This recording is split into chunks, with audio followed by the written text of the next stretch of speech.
तो देखिए state line part 4, तो सॉरी पार्ट 3। तो various forms of the equation of a line, जैसे हमने डिस्कस किया था कि भाई आज हम डिस्कस करने वाले हैं ये किसी स्टेट लाइन की इक्वेशन को हम डिफरेंट डिफरेंट फॉर्म्स में कैसे फाइंड आउट कर सकते हैं। तो उसी में देखिएगा पहली कंडीशन है ये कि इक्वेशन ऑफ एक्स एक्सिस, अगर एक्स एक्सिस की इक्वेशन की कभी भी बात आ जाए तो एक्स एक्सिस की इक्वेशन को हमेशा y इक्वल टू जीरो लिया जाता है। ध्यान रखिएगा, एक्स एक्सिस की इक्वेशन को y इक्वल टू जीरो लिया जाता है। ये हमने लीनियर इनइक्वालिटी में भी इस टॉपिक को हमने डिस्कस किया था, अगर आपको याद हो। तो एक्स एक्सिस की इक्वेशन हमेशा y इक्वल टू जीरो लिया जाता है। लेकिन आपको मैं बता दूं इससे पहले, अभी हम इक्वेशन को डिस्कस करें, तो किसी भी स्ट्रेट लाइन की इक्वेशन जो होती है वो हमेशा एक लीनियर इक्वेशन की फॉर्म में होती है। किसी भी स्ट्रेट लाइन की इक्वेशन का मतलब एक लीनियर इक्वेशन से होता है। और कोई भी लीनियर इक्वेशन की स्टैंडर्ड फॉर्म क्या होती है?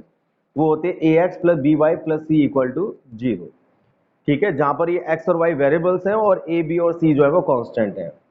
ठीक है, तो अब हमें यहाँ पर करना ये होगा कि जो भी लाइन है उस लाइन की रिप्रेजेंटेशन अगर हमें एक लीनियर इक्वेशन की फॉर्म में देनी है तो हम किस तरीके से दे सकते हैं, उसके लिए हम अलग अलग फॉर्म को डिस्कस करने वाले हैं। तो इसलिए सबसे पहले यहाँ पे आपने डिस्कस किया कि अगर एक्स एक्सिस की इक्वेशन की बात आ जाए तो उसको लिखा जाएगा y इक्वल टू जीरो, क्योंकि आपको पता है कि एक्स एक्सिस पर हमेशा y कोऑर्डिनेट जीरो होता है, इसलिए equation y equal to zero ली जाएगी। y एक्सिस पर y एक्सिस की जो इक्वेशन होगी वो हमेशा ली जाएगी x इक्वल टू जीरो, क्योंकि y एक्सिस पर हमेशा x कोऑर्डिनेट जीरो होता है तो उसको x इक्वल टू जीरो लिया जाएगा। ठीक है, ये हमने लीनियर इनइक्वालिटी में भी डिस्कस किया था, तो ये चीजें तो आपको आसानी से समझ आ रही होंगी। इसके बाद इसमें सेकंड फॉर्म हम डिस्कस करेंगे, equation of line parallel to x axis. अगर कोई लाइन को एक्स एक्सिस के पैरेलल ड्रॉ किया जाएगा तो उसकी इक्वेशन क्या ली जाएगी? तो जैसे आप यहाँ फिगर में देख सकते हैं, एक्स एक्सिस है, वाई एक्सिस है और ए बी को यहाँ पर एक्स एक्सिस के पैरेलल ड्रॉ किया गया है। तो इसमें ए बी की इक्वेशन क्या होगी वो हमें फाइंड आउट करनी है। तो आपको बता दें, अगर कोई भी लाइन एक्स एक्सिस के पैरेलल है तो इसका मतलब वो एक्स एक्सिस को तो इंटरसेक्ट करेगी नहीं, वो हमेशा वाई एक्सिस को इंटरसेक्ट करेगी। तो इसलिए इक्वेशन में जो एक्स वाली टर्म होगी वो प्रेजेंट नहीं होगी। ठीक है, तो सिर्फ वाई वाली टर्म वहां पर आएगी। और साथ ही साथ उसी के अकॉर्डिंग आपको बता दें, जब भी कोई लाइन एक्स एक्सिस के पैरेलल ड्रॉ की जाती है तो वाई एक्सिस के साथ में इंटरसेप्ट कट करती है। जैसे कि आप देख सकते हैं फिगर में, ये जो ए बी एक लाइन है जो कि एक्स एक्सिस के पैरेलल है, वाई एक्सिस पर एक इंटरसेप्ट कट कर रही है जिसको हम बी कह देते हैं। तो उसी के अकॉर्डिंग लाइन की इक्वेशन ली जाएगी y इक्वल टू बी। ठीक है, अगर कोई भी लाइन x एक्सिस के पैरेलल होगी तो उसकी equation y equal to b होगी। वो इसलिए होगी क्योंकि वो एक जो लाइन होगी x एक्सिस को कहीं पर भी इंटरसेक्ट नहीं करेगी। दैट मीन्स उसमें जो x वाली टर्म होगी वो तो होगी नहीं, सिर्फ y की टर्म ली जाएगी। और y की टर्म भी वो किसके इक्वल होगी? तो जितना वो y एक्सिस के साथ इंटरसेप्ट कट करेगी। तो इसलिए एक्स एक्सिस के पैरेलल अगर कोई भी इक्वेशन है, एक्स एक्सिस के पैरेलल अगर कोई भी लाइन है तो उसकी इक्वेशन को लिया जाएगा y इक्वल टू बी। और b का मतलब है यहाँ पर intercept made by line with the y axis. तो लाइन y एक्सिस के साथ जितना भी इंटरसेप्ट कट करेगी उसको b बोला जाएगा। ठीक है, इसके बाद equation of line parallel to y axis, अगर कोई भी लाइन y एक्सिस के पैरेलल होगा तो उसकी इक्वेशन क्या होगी? तो यहाँ पर भी अगर लाइन y एक्सिस के पैरेलल है तो इट मींस वो y एक्सिस को इंटरसेक्ट नहीं करेगी। इट मींस इक्वेशन में जो y वाली टर्म होगी वो इसमें एलिमिनेट हो जाएगी, सिर्फ x वाली टर्म वहां पर रहेगी। और x की टर्म किसके इक्वल होगी? तो आप देखिएगा, तो जब भी लाइन y एक्सिस के पैरेलल होगी तो x एक्सिस के साथ वो एक इंटरसेप्ट कट करेगी, जो आप फिगर में यहाँ पर देख सकते हैं, जिसको हमने a बोला हुआ है। तो उसकी इक्वेशन को लिया जाएगा x इक्वल टू a। ठीक है, तो ये दो बातें आपको ध्यान में रखनी है। अगर लाइन x एक्सिस के पैरेलल है तो इक्वेशन होगी y इक्वल टू बी, क्योंकि वो y एक्सिस को इंटरसेक्ट करेगी, y पर इंटरसेप्ट बनाएगी, तो इसलिए उसके अकॉर्डिंग इक्वेशन को y इक्वल टू बी लिया जाएगा। अगर लाइन y एक्सिस के पैरेलल है तो वो हमेशा x एक्सिस को इंटरसेक्ट करेगी और x एक्सिस में जितना भी इंटरसेप्ट बनाएगी उसके अकॉर्डिंग लाइन की इक्वेशन होगी x इक्वल टू a। ठीक है, अब देखिएगा इसके एक एग्जांपल हम करते हैं इसको अच्छी तरीके से समझने के लिए। क्वेश्चन आपको कुछ ऐसे दिया जाएगा जो यहाँ पर गिवन है, find the equation of the lines parallel to the axis and passing through minus के 2,3।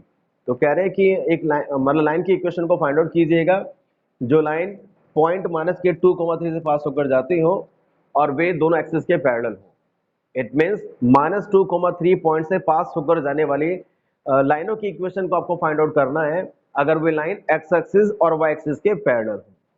ठीक है, तो माइनस के 2,3 पॉइंट से पास होकर जाने वाली उन लाइनों की इक्वेशन को आपको फाइंड आउट करना है जो एक्स एक्सिस और वाई एक्सिस के पैरेलल हो। तो पहले एक काम करते हैं, इसको हम डायग्राम से थोड़ा दिखा देते हैं। हमने यहाँ पर एक्स एक्सिस को वाई एक्सिस को ड्रॉ किया। भाई पॉइंट वहां पे 3 तक थे तो दोनों तरफ हमने 1 2 3 तक पॉइंट लिए, चाहे पॉजिटिव साइड हो चाहे नेगेटिव साइड हो। पॉइंट माइनस के 2,3 आपको पता है माइनस के 2,3 पॉइंट यहाँ पर ये होगा, ठीक है, ये पॉइंट माइनस के 2,3 होगा। तो एक लाइन को हमने इस पॉइंट से वाई एक्सिस एक्स एक्सिस के पैरेलल ड्रॉ कर दिया है, जो आपको फिगर में नजर आ रहा होगा, और इसी पॉइंट से एक लाइन को हमने वाई एक्सिस के पैरेलल ड्रॉ कर दिया है, ठीक है, ये दोनों लाइनें आपको नजर आ रही होंगी। तो पी क्यू लाइन यहाँ पर एक्स एक्सिस के पैरेलल है और ए बी लाइन जो है वो यहाँ पर वाई एक्सिस के पैरेलल है। तो हम एक एक करके दोनों की इक्वेशन को बताते हैं। तो सबसे पहले हम बात करते हैं जो लाइन एक्स एक्सिस के पैरेलल है। तो आपको बताया गया था कभी भी किसी लाइन की इक्वेशन जो एक्स एक्सिस के पैरेलल होती है क्या ली जाती है, वो ली जाती है y इक्वल टू बी, है ना, अभी हमने डिस्कस किया था। तो इसकी इक्वेशन को बताने के लिए आपको सिर्फ बी को देखना होगा, ठीक है, बी डेट मींस आपको देखना होगा कि वो लाइन वाई एक्सिस के साथ कितना कितना इंटरसेप्ट कट कर रही है। तो बी यहाँ पर क्या होगा, बी का मतलब होगा ये लाइन वाई एक्सिस पे कितना इंटरसेप्ट कट कर रही है। तो आप देख सकते हैं ये इंटरसेप्ट है ये। तो आप देख सकते हैं कि ग्राफ में भी आपको नजर आ रहा होगा कि वो वाई एक्सिस पर 3 का इंटरसेप्ट कट कर रही है, तो इसलिए इसको लिया जाएगा y इक्वल टू 3 और इसकी इक्वेशन बन जाएगी y माइनस 3 इक्वल टू 0। मैं रिपीट कर रहा हूँ, एक्स एक्सिस के पैरेलल अगर लाइन होगी इक्वेशन को y इक्वल टू बी लिया जाएगा।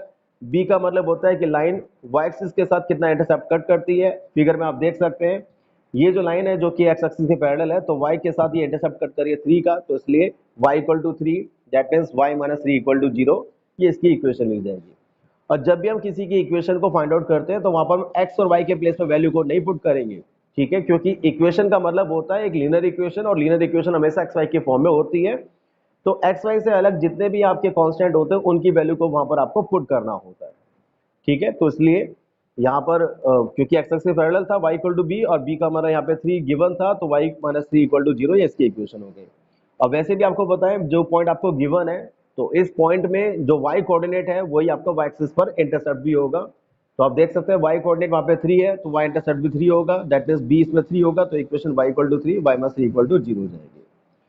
ऐसे देखिएगा equation of line parallel to y axis, तो y एक्सिस के पैरेलल लाइन की इक्वेशन क्या होती है, वो x इक्वल टू a होती है। आपको बताया गया था जैसे ए का मतलब क्या होगा, ए का मतलब ये होगा कि लाइन एक्स एक्सिस पे कितना इंटरसेप्ट कट कर रही है। तो आप देख सकते हैं ये जो लाइन है एक्स एक्सिस पर इंटरसेप्ट कट कर रही है माइनस के 2 का, तो ये बन जाएगा x इक्वल टू माइनस के 2, तो माइनस 2 को उधर ले जाते हैं एलएचएस में, तो इक्वेशन बन जाएगी x प्लस 2 इक्वल टू 0। और इसमें भी ध्यान रखिएगा अगर आपको किसी पॉइंट का कोऑर्डिनेट गिवन है तो पॉइंट में जो x कोऑर्डिनेट होगा वो x इंटरसेप्ट को रिप्रेजेंट करता है, तो इसलिए x इंटरसेप्ट आपको डायरेक्टली भी पता चल रहा है वो माइनस के 2 है, तो इसलिए x इक्वल टू माइनस के 2 और x प्लस 2 इक्वल टू 0 ये यहाँ पर लाइन की इक्वेशन हो जाएगी। तो इस तरीके से किसी पॉइंट से पास होकर जाने वाली दोनों लाइन की इक्वेशन जब वो y एक्सिस और x एक्सिस के पैरेलल हो इस तरीके से हम ऑब्टेन कर सकते हैं, ये आपको इस एग्जांपल में बताया गया। इसके बाद हम नेक्स्ट फॉर्म पर आते हैं, तो बात करते हैं स्लोप पॉइंट फॉर्म की। और ये स्लोप पॉइंट फॉर्म का मतलब क्या है आपको मैं क्लियर कर दूं, हालांकि इसके नेम में भी आपको पता चल रहा है कि जब लाइन का स्लोप हमें गिवन हो और लाइन जब एक पॉइंट से पास होकर जाती हो ये गिवन हो, तो जब भी आपके सामने ये कंडीशन हो कि जो लाइन की इक्वेशन आपको फाइंड आउट करनी है वो लाइन एक पॉइंट से पास होकर जाती है और इस लाइन का स्लोप वहां पे गिवन है, तो आप उसकी इक्वेशन को स्लोप पॉइंट फॉर्म से फाइंड आउट कर सकते हैं। या इसको हम ये भी कह सकते हैं अगर कोई लाइन एक पॉइंट से पास होकर जाए और एक्स एक्सिस के साथ किसी एंगल पर इंक्लाइंड हो तो इस कंडीशन में हम उसकी इक्वेशन को स्लोप पॉइंट फॉर्म से फाइंड आउट कर सकते हैं, क्योंकि अगर एक्स एक्सिस के साथ उसका एंगल ऑफ इंक्लिनेशन गिवन होगा तो आप इसका स्लोप फाइंड आउट कर सकते हैं। तो वो एक ही बात है चाहे वो एंगल ऑफ इंक्लिनेशन दे या स्लोप डायरेक्टली दे, तो दोनों केस में आप स्लोप पॉइंट फॉर्म को यूज करके इक्वेशन को फाइंड आउट कर सकते हैं। तो देखिए क्या इक्वेशन होगी इस केस में, हम उसको डिस्कस करते हैं। तो स्लोप पॉइंट फॉर्म से अगर आपको किसी लाइन की इक्वेशन को फाइंड आउट करना है तो वो होती है y minus y one equal to m और इंटू में x माइनस x1, ठीक है। अगर आपको ये गिवन है कि लाइन एक पॉइंट से पास होकर जाती है दैट मींस पॉइंट आपको गिवन है, दैट मींस आपको x1 y1 गिवन है, आपको एंगल ऑफ इंक्लिनेशन दे या स्लोप दे दैट मींस आपको m गिवन है, तो ये आपको वैल्यूज गिवन है, तो आप लाइन की इक्वेशन को स्लोप पॉइंट फॉर्म से फाइंड आउट कर सकते हैं जो कि क्या होगी y minus y one equal to m into में x माइनस x1, ठीक है। अब आप सोच रहे होंगे ये इक्वेशन बनकर कैसे आए, तो वो भी आपको हम समझा देते हैं। भाई सपोज करते हैं ये कंडीशन है यहाँ पर, भाई लाइन एक पॉइंट से पास होकर जा रही है जिसके कोऑर्डिनेट है x1 y1, ठीक है, हम सपोज कर लेते हैं एक पॉइंट इसमें और ले लेते हैं हम q जिसके कोऑर्डिनेट को ले लेते हैं x, y, ठीक है, और लाइन का स्लोप सपोज करते हैं वो आपको m गिवन है, ठीक है। अगर आपसे कहें कि भाई इस लाइन का स्लोप आप फाइंड आउट कीजिएगा क्योंकि ये लाइन दो पॉइंटों से पास होकर जा रही है, तो आपको बताया गया था जब भी कोई लाइन दो पॉइंटों से पास होकर जाए तो उसके स्लोप को फाइंड आउट कर सकते हैं। तो उसका स्लोप कैसे फाइंड आउट करेंगे आप y2 minus y1 upon x2 minus x1 से, तो ये क्या बन जाएगा, ये बन जाएगा y माइनस y1 अपॉन में x माइनस x1, यही बनकर आएगा।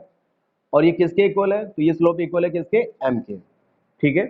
तो डेट मीन्स जब कोई लाइन दो पॉइंट से पास होकर जाए तो उसका स्लोप क्या बन जाएगा, वो बन जाएगा y minus y one upon में x माइनस एक्स वन। और क्योंकि वो m के इक्वल गिवन है और m आपको स्लोप क्वेश्चन में गिवन है तो इक्वल टू हम इसे m पुट करेंगे। अब इसको अगर आप क्रॉस मल्टीप्लाई कर देते हो तो क्रॉस मल्टीप्लाई करने पर यही इक्वेशन यहाँ पर बन कर आएगी। तो y minus y one equal to m into में एक्स माइनस एक्स वन। तो ये इक्वेशन हम यूज करते हैं जब लाइन एक पॉइंट से पास होकर जाए और इसका स्लोप या एंगल ऑफ इंक्लिनेशन गिवन हो। तो इसको एक एग्जांपल से समझते हैं हम। तो find the equation of line passing through minus के 2,3 विद स्लोप माइनस के 4। हमें लाइन की इक्वेशन को फाइंड आउट करना है जो लाइन एक पॉइंट माइनस 2,3 से पास होकर जाती है और जिसका स्लोप माइनस के 4 गिवन है। ठीक है, तो पॉइंट भी गिवन है, स्लोप भी गिवन है, तो पॉइंट तो x1 y1 के इक्वल होता है, date means x1 y1 minus के 2,3 है यहाँ पर, स्लोप गिवन है, डेट मींस m गिवन है इसमें माइनस के 4। तो कौन सी इक्वेशन यूज करेंगे, तो क्योंकि स्लोप और पॉइंट दे रखे हैं स्लोप पॉइंट फॉर्म लगाएंगे जो कि क्या होती है y minus y one equal to m into में x माइनस एक्स वन। यहाँ पर वैल्यू पुट कर दीजिएगा, x1 y1 के प्लेस पे पुट करेंगे माइनस के 2 और 3, तो x1 के प्लेस पे माइनस के 2, y1 के प्लेस पे 3 हमने पुट किया और m के प्लेस पे माइनस के 4 को हमने पुट कर दिया। तो ये बन जाएगा y minus three equal to minus के 4 और इंटू में x प्लस 2, माइनस 4 को अंदर मल्टीप्लाई कर दीजिएगा। तो y minus three equal to minus के 4x माइनस के 8 सबको एक तरफ ले जाते हैं तो इक्वेशन बन जाएगी ये 4x plus y plus 5 equal to 0। ठीक है, तो जब भी लाइन एक पॉइंट से पास होकर जाए स्लोप वहां पे गिवन हो तो स्लोप पॉइंट फॉर्म से लाइन की इक्वेशन को आप ऐसे फाइंड आउट कर सकते हैं जैसा आपको यहाँ पर दिखाया गया है। ठीक है, नेक्स्ट देखिएगा, नेक्स्ट टू फॉर्म है हमारे इसमें 2 पॉइंट फॉर्म। तो equation of line passing through the 2 points x1 y1 and x2 y2। तो जब भी लाइन दो पॉइंटों से पास होकर जाए, एक पॉइंट x1 y1 दूसरा पॉइंट x2 y2, तो इनसे जब भी लाइन पास होकर जाएगी तो उसकी इक्वेशन को क्या लिया जाएगा वो देखते हैं। तो यहाँ पर आपको दिखा रहा है क्या कि जब भी कोई लाइन दो पॉइंटों से पास होकर जाती है तो उसकी इक्वेशन को हम कैसे फाइंड आउट कर सकते हैं। चलिए पहले आपको इसको प्रूव करके भी दिखा सकते हैं, क्योंकि यहाँ पे लाइन दो पॉइंट से पास होकर जा रही है तो उसका स्लोप आप फाइंड आउट कर सकते हैं। तो कंडीशन क्या होगी, y2 minus y one upon x2 minus x1 से। अभी आपने स्लोप पॉइंट फॉर्म को पढ़ा था तो आपको बताया गया था स्लोप पॉइंट फॉर्म क्या होती है, y minus y one equal to m और इंटू में x माइनस x1। ठीक है भाई, पिछले क्वेश्चन में तो ये था कि स्लोप था पॉइंट था इसलिए आपने स्लोप पॉइंट फॉर्म को यूज किया। अब इस वाले फॉर्म में क्या है, तो इस वाले फॉर्म में सिर्फ आपके पास दोनों पॉइंट है, स्लोप गिवन नहीं है। तो इसलिए मैं एक काम करते हैं, स्लोप पॉइंट फॉर्म में हम m के प्लेस पर जो m के लिए हम एक्सप्रेशन यूज करते हैं वो पुट कर देते हैं। और m का एक्सप्रेशन क्या होता है वो आपको पता है, m का एक्सप्रेशन होता है ये, जब भी लाइन दो पॉइंट से पास होकर जाए तो क्या होता है वो y2 minus y one upon में x2 माइनस x1। तो इसको अगर हम पुट कर देंगे तो ये लाइन की इक्वेशन की 2 पॉइंट फॉर्म ये बनकर आ जाएगी। तो क्या होती है, जब भी लाइन दो पॉइंट से पास होकर जाए तो उसकी इक्वेशन को हम कैसे फाइंड आउट कर सकते हैं, तो वो होती है y minus y one equal to y2 minus y one upon x2 minus x1 और इंटू में x माइनस x1। और ये फॉर्म कैसे हमने प्रूव की है, तो उसका सीधा तरीका था स्लोप पॉइंट फॉर्म में भाई, क्योंकि यहाँ पे स्लोप गिवन नहीं है तो स्लोप के प्लेस पर उसके फॉर्मूले को पुट कर दीजिएगा जो कि y2 minus y one upon x2 minus x1 होता है। तो स्लोप पॉइंट फॉर्म में m के प्लेस पे अगर आप इसको पुट कर देंगे तो ये 2 पॉइंट फॉर्म ये बनकर आ जाएगी। ठीक है, एक एग्जांपल से इसको समझते हैं वो देखिएगा। तो find the equation of the line through the points 1, minus 1 and 3, 5। तो आपको लाइन की इक्वेशन को फाइंड आउट करना है जो लाइन पॉइंट्स 1, माइनस के 1 और 3, 5 से पास होकर जाए तो लाइन की इक्वेशन क्या होगी। तो देखिएगा, जब भी लाइन दो पॉइंट से पास होकर जाएगी तो इसकी इक्वेशन हम ये यूज करेंगे जो भी आपको ऊपर बताया गया था। यहाँ पर आप वैल्यू पुट कर दीजिएगा, x1 y1 के प्लेस पे 1 और माइनस 1 और x2 y2 के प्लेस पे 3, 5। ये हमने यहाँ पर वैल्यूज को पुट कर दिया। ध्यान रखिएगा x y के प्लेस पे वैल्यू पुट नहीं करनी, क्योंकि इक्वेशन x y की फॉर्म में तो होती है। तो हमने इन वैल्यूज को पुट किया तो ये बन जाएगा y plus one equal to 6/2 into में x माइनस वन। तो सॉल्व करके आ जाएगा 3x minus y minus 4 equal to 0। तो इस तरीके से हम लाइन की इक्वेशन को फाइंड आउट कर सकते हैं 2 पॉइंट फॉर्म से। ठीक है, तो आज की क्लास में हमें सिर्फ यही टॉपिक डिस्कस करने थे बेसिकली, क्योंकि अभी और भी फॉर्म्स हैं लेकिन सारी फॉर्म्स हम एक साथ डिस्कस करते तो शायद आपके लिए वो कंफ्यूजन हो सकती थी। तो ये सभी आपको अच्छी तरीके से क्लियर हो, डेट्स वाई अभी हमने इसमें ये आपके लिमिटेड फॉर्म्स को हमने डिस्कस किया है। तो मैं इनको जल्दी जल्दी से रिपीट कर देता हूँ कौन कौन सी फॉर्म्स हमने यहाँ पे डिस्कस की हैं। तो सबसे पहले हमने बात की थी लाइन की इक्वेशन जब लाइन एक्स एक्सिस के पैरेलल, सॉरी इससे पहले भी हमने बात की थी अगर कोई लाइन एक्स एक्सिस पर हो या एक्स एक्सिस की इक्वेशन क्या होती है, वो होती है y equal to 0। Y axis की इक्वेशन क्या होती है, x इक्वल टू 0। तो सबसे पहले हमने ये डिस्कस किया था, हमारी फर्स्ट फॉर्म थी। फिर इसके बाद हमने डिस्कस किया अगर कोई लाइन x एक्सिस के पैरेलल हो तो उसकी इक्वेशन क्या ली जाएगी, y इक्वल टू b। अगर कोई लाइन y एक्सिस के पैरेलल हो तो उसकी इक्वेशन क्या ली जाएगी, x इक्वल टू ए। तो y इक्वल टू बी में वो b आपका इंटरसेप्ट होगा जो लाइन y एक्सिस के साथ कट करेगी, और x इक्वल टू ए में a वो इंटरसेप्ट होगा जो लाइन x एक्सिस के साथ कट करेगी। ठीक है, इस तरीके से।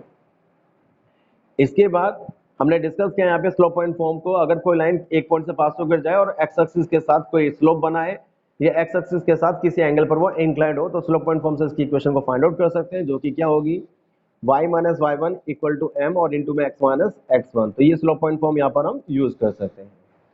इसी तरीके से अगर कोई लाइन दो पॉइंट से पास होकर जाए तो उसकी इक्वेशन को आपको फाइंड आउट करना है, तो कैसे कर सकते हैं भाई, क्योंकि यहाँ पे स्लोप पॉइंट फॉर्म में अब आपके पास स्लोप नहीं है बल्कि दोनों ही पॉइंट है, तो m के प्लेस पे हम m के फॉर्मूले को पुट कर देते हैं स्लोप पॉइंट फॉर्म में, तो ये 2 पॉइंट फॉर्म बनकर आ जाएगी y minus y one equal to y two minus y one upon x two minus x one और इंटू में x माइनस एक्स वन। तो 2 पॉइंट फॉर्म हम यूज करते हैं तब जब कोई लाइन दो पॉइंट से पास होकर जाए।